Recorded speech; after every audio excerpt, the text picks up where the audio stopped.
आज हम बात कर रहे हैं उस अनादि शक्ति की जो संपूर्ण सृष्टि की रचयिता और पालनहार है। वे परमपिता परमेश्वर अनंत अविनाशी और सर्वशक्तिमान है। उनकी महिमा का गुणगान चारों वेद करते हैं। उनका स्वरूप इतना अद्भुत और असीम है कि उसे शब्दों में बांध पाना संभव नहीं है।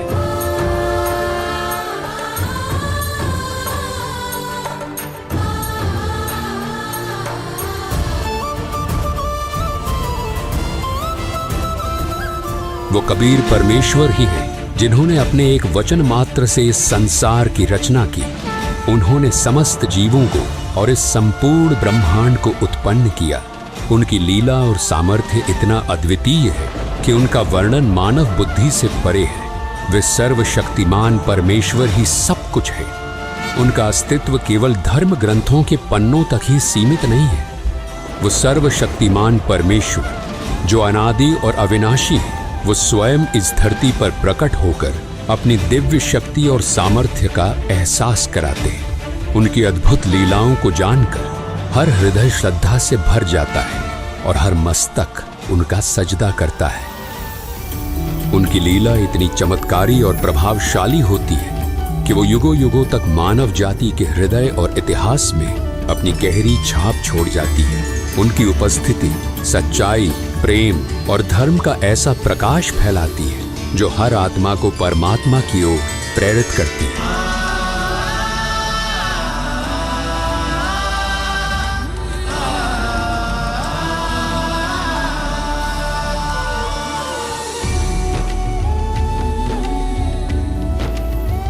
ऐसी ही एक अद्वितीय लीला घटी थी आज से 507 वर्ष पहले, जब मोक्ष की नगरी के नाम से प्रसिद्ध काशी में अंधविश्वास और पाखंड अपनी चरम सीमा पर था। धर्म और अधर्म के बीच की रेखा मिटती जा रही थी क्योंकि कुछ स्वार्थी ब्राह्मणों के लालच ने धर्म को अपने फायदे का जरिया बना लिया था।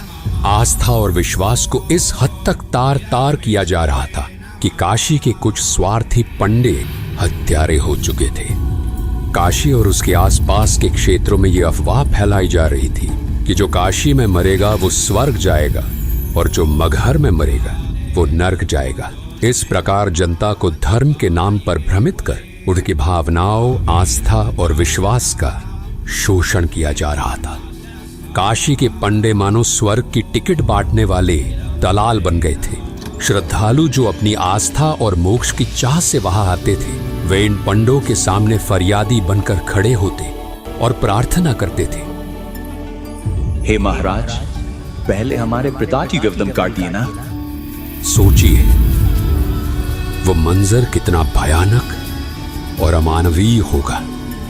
धर्म की पतवार को थामे हुए इन स्वार्थी ब्राह्मणों ने धर्म का मार्ग त्याग कर अधर्म के इस घिनौने कृत्य को कैसे स्वीकार कर लिया होगा। जो धर्म सत्य, करुणा और अहिंसा का प्रतीक है, उसे उन लालची पंडों ने लोभ और क्रूरता की भेंट चढ़ा दी। ये दृश्य केवल मानवता का अपमान नहीं था, बल्कि धर्म और विश्वास के नाम पर किए गए सबसे बड़े छल का प्रतीक था। ये 15वीं सदी का दौर था। कबीर परमेश्वर जी भक्ति युग की मशाल जला चुके थे और उनका उद्देश्य था पाखंड और अंधविश्वास की जड़ें उखाड़ फेंकना। उनकी शिक्षाओं और उनके अद्वितीय आध्यात्मिक ज्ञान ने आदि सनातनी भक्ति को फिर प्रकाशित करते हुए उस काल के पाखंड रूपी तंबू में आखिरी कील ठोक दी थी। इस समय स्वर्ग प्राप्ति की झूठी आस में हजारों बुजुर्ग दंपत्ति अपनी अंतिम श्वास लेने के लिए आने लगे। काशी के लालची पंडों ने इस स्थिति का फायदा उठाते हुए उन बुजुर्गों की सेवा और देखभाल के नाम पर उनके बच्चों से भारी धनराशि वसूल करनी शुरू कर दी। श्रद्धालु अपनी आस्था और माता पिता की स्वर्ग प्राप्ति की लालसा में इन लालची पंडितों को मनमानी रकम देते गए। ये पूरी व्यवस्था धर्म के नाम पर फैले एक बड़े छल और स्वार्थ की प्रतीक बन चुकी थी, जिसे कबीर परमेश्वर जी ने चुनौती देने का साहस दिखाया। कुछ समय बाद जब काशी के पंडित इतने बुजुर्गों की सेवा और देखभाल करने में असमर्थ हो गए, तो उन्होंने अपने स्वार्थ और लालच को पूरा करने के लिए एक नया षड्यंत्र रचा। पाखंडी पंडितों ने ये अफवाह फैलानी शुरू कर दी कि गंगा नदी के किनारे भगवान का एक करोत आता है। उन्होंने ये दावा किया कि यदि कोई श्रद्धालु इस करोत के नीचे लेट जाए तो वो सीधे स्वर्ग जाएगा। इस करोत के नीचे लेटने की प्रक्रिया के लिए ये पंडित स्वर्ग जाने की फीस वसूलने लगे। ये भ्रामक धारणा और पाखंड इतनी तेजी से फैलने लगा कि भले भले श्रद्धालु जल्दी स्वर्ग प्राप्ति की लालसा में अपने गले कटवाने तक तैयार हो गए। और जब इस पाखंड ने अपनी सीमाएं लांघ दी, तब कबीर परमेश्वर जी ने इसे चुनौती दी। कबीर परमेश्वर जी ने अंधविश्वास और पाखंड की जड़ें हिलाने के लिए एक ऐतिहासिक और साहसी निर्णय लिया। उन्होंने ऐलान किया कि वे काशी में नहीं बल्कि मगहर में अपने शरीर का त्याग करेंगे और स्वर्ग से भी ऊपर सतलोक को सह शरीर जाएंगे। इस घोषणा से काशी के पंडितों और स्वार्थी लोगों में खलबली मच गई। निर्धारित समय पर कबीर परमेश्वर जी ने मगहर की ओर प्रस्थान किया।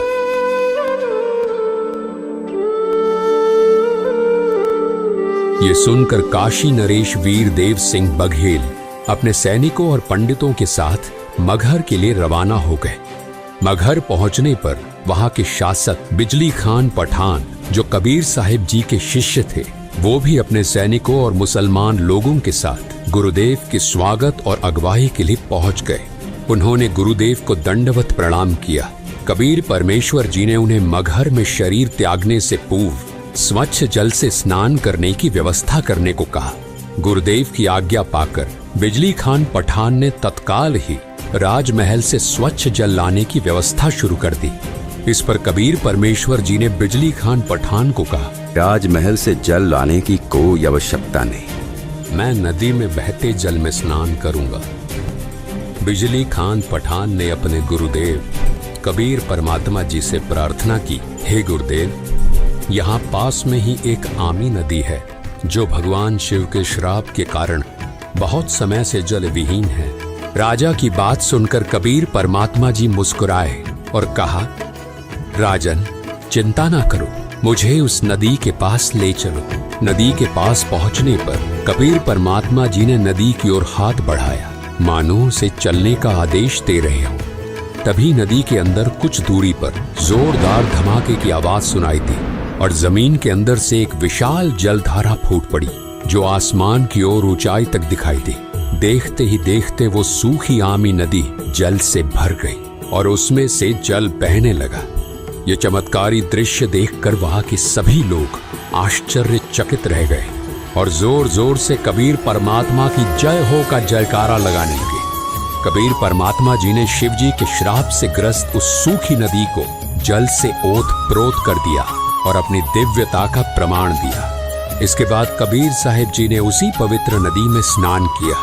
ये चमत्कार परमात्मा कबीर साहिब जी की शक्ति का एक छोटा सा नमूना था। कबीर परमात्मा के शरीर त्यागने से पहले ही दोनों राजा काशी नरेश वीर देव सिंह बघेल और मगहर नरेश बिजली खान पठान अपने अपने मन में विचार करने लगे। काशी नरेश वीर देव सिंह बघेल सोच रहे थे कि कबीर साहिब का अंतिम संस्कार हम हिंदू रीति रिवाजों से करेंगे, मुसलमान रीति रिवाजों से हम उन्हें दफनाने नहीं देंगे। दूसरी ओर मगहर नरेश बिजली खान पठान अपने मन में विचार कर रहे थे कि हम कबीर परमेश्वर जी का अंतिम संस्कार मुस्लिम परंपराओं के अनुसार करेंगे, यानी उन्हें कब्र में दफनाएंगे।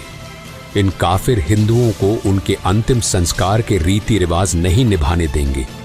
दोनों राजाओं के मन में ये अंतर्द्वंद्व चल रहा था और वे अपनी अपनी परंपराओं के अनुसार कबीर साहिब जी के अंतिम संस्कार को संपन्न करने के लिए दृढ़ थे। ये स्थिति उस समय की धार्मिक कट्टरता और वैचारिक संघर्ष को दर्शाती थी, जिसे कबीर साहिब जी ने अपने पूरे जीवन में तोड़ने का प्रयास किया था। परंतु कबीर परमात्मा की लीला इससे भी ऊपर थी और उनकी दिव्यता ने इस विवाद को भी एक चमत्कारी मोड़ दिया। दोनों सेनाओं को आमने सामने खड़ा देख कबीर परमात्मा जी ने स्थिति को समझते हुए दोनों राजाओं से प्रश्न किया, राजन, ये कैसा दृश्य है? तुम दोनों के बीच ये युद्ध जैसी स्थिति क्यों उत्पन्न हो रही है? परंतु वे दोनों राजा वीर देव सिंह बघेल और बिजली खान पठान अपने गुरुदेव के सामने सिर झुकाकर खड़े रहे और कुछ नहीं बोले। जब काफी समय बीत गया और किसी ने कुछ नहीं कहा, तब पास खड़े एक मुसलमान सैनिक ने आगे बढ़कर कहा कि हे कबीर जी, हम आपका अंतिम संस्कार मुस्लिम रीति रिवाज से करेंगे। इन काफिर हिंदुओं को आपकी देह को हाथ लगाने नहीं देंगे। ये बात सुनकर एक हिंदू सैनिक भी आगे आया और कबीर परमात्मा जी से प्रार्थना करते हुए बोला, हे गुरुदेव, हम आपका अंतिम संस्कार हिंदू रीति रिवाज से करेंगे। इन मुसलमानों को आपके देह का अंतिम संस्कार उनके तरीके से नहीं करने देंगे। कबीर परमात्मा ने शांत और गंभीर स्वर में दोनों राजाओं और उनकी सेनाओं को संबोधित किया। उन्होंने कहा, तुम सब एक ही परमात्मा की संतान हो। धर्म, जाति और परंपराओं के नाम पर लड़ाई करना व्यर्थ है। हिंदू और मुस्लिम दोनों को एक साथ मिलजुल कर प्रेम और भाईचारे के साथ रहना चाहिए। यही सच्चा धर्म है। और मैंने तुम सबको 120 वर्षों तक क्या शिक्षा दी है? क्या मैंने तुम सबको ऐसे लड़ाई करना सिखाया है? कहाँ गए मेरे वो उपदेश जो मैं आज तक तुम सभी को बताता रहा कि हिंदू मुसलमान तुम दो नहीं हो, तुम सब एक ही परमात्मा की संतान हो। और आज तुम फिर वही खड़े हो। इसके बाद कबीर परमात्मा जी ने सभी को शांत रहने का आदेश दिया। कहा, यहाँ नीचे एक चादर बिछाओ और जब मैं लेट जाऊं तब मेरे ऊपर एक और चादर डाल देना। और जब मैं अपना शरीर त्याग दूं तब तुम दोनों इसे आधा आधा बांट लेना। और तुम सब ध्यान से सुन लो, अगर तुमने आपस में लड़ाई की तो ये ठीक नहीं रहेगा। कबीर परमात्मा जी का आदेश पाकर ऐसा ही किया गया। वहां उपस्थित सभी लोग स्तब्ध होकर ये सब देख रहे थे। कुछ समय तक कोई हलचल नहीं हुई और सब मौन खड़े रहे। तब अचानक कबीर परमात्मा जी का दिव्य स्वर आकाश से गूंजा, उठा दो पर्दा, इसमें नहीं है मुर्दा। ये सुनकर सभी हक्के बक्के रह गए। सभी ने आकाश की तरफ देखा तो कबीर परमात्मा सशरीर सतलोक जाते दिखाई दिए। सभी उपस्थित लोगों के सामने जब चादर हटाई तो वहां केवल सुगंधित फूल बिछे हुए थे।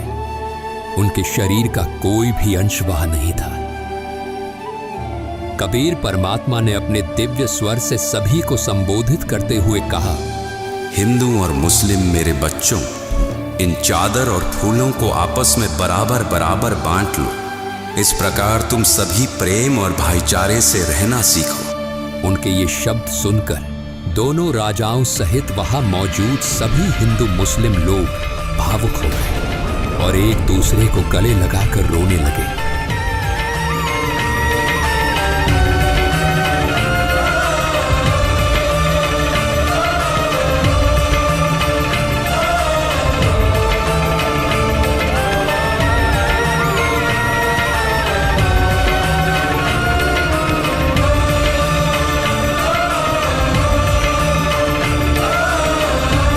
इसके बाद कबीर परमात्मा ने काशी के पंडितों को संबोधित करते हुए कहा, पंडितों, आज मैं मगहर से सहशरीर अपने धाम सतलोक जा रहा हूँ। तुम सब अपनी पोथियों और वेदों को खोलकर देख लो। मैं वही परमात्मा हूँ जो स्वर्ग से भी ऊपर सतलोक में रहता हूँ। उनकी वाणी सुनकर सभी लोग स्तब्ध रह गए। कबीर परमात्मा ने अपने सतलोक गमन से ये संदेश दिया कि परमात्मा की सद्भक्ति करने वाला साधक, चाहे कोई मगहर में अपना शरीर त्यागे या काशी में सच्ची भक्ति करने वाला अपने उद्देश्य लोक को ही प्राप्त करता है। काशी में मरने वाला स्वर्ग और मगहर में मरने वाला नर्क जाएगा। इस भ्रांति को उन्होंने सदा के लिए मिटा दिया। कबीर परमात्मा ने अपने दिव्य चमत्कार और सद्भक्ति के उपदेशों के माध्यम से लोगों को धर्म और सच्चाई का मार्ग दिखाया। उनके इस अद्वितीय संदेश ने सभी लोगों को अपने वास्तविक स्वरूप और परमात्मा की भक्ति का महत्व समझाया। दर्शकों, आज उस पवित्र दिन को उन्हीं के स्वरूप बंधी छोड़ सद्गुरु रामपाल जी महाराज जी के सानिध्य में कबीर परमेश्वर जी के निर्वाण दिवस के रूप में मनाया जा रहा है। धन्यवाद।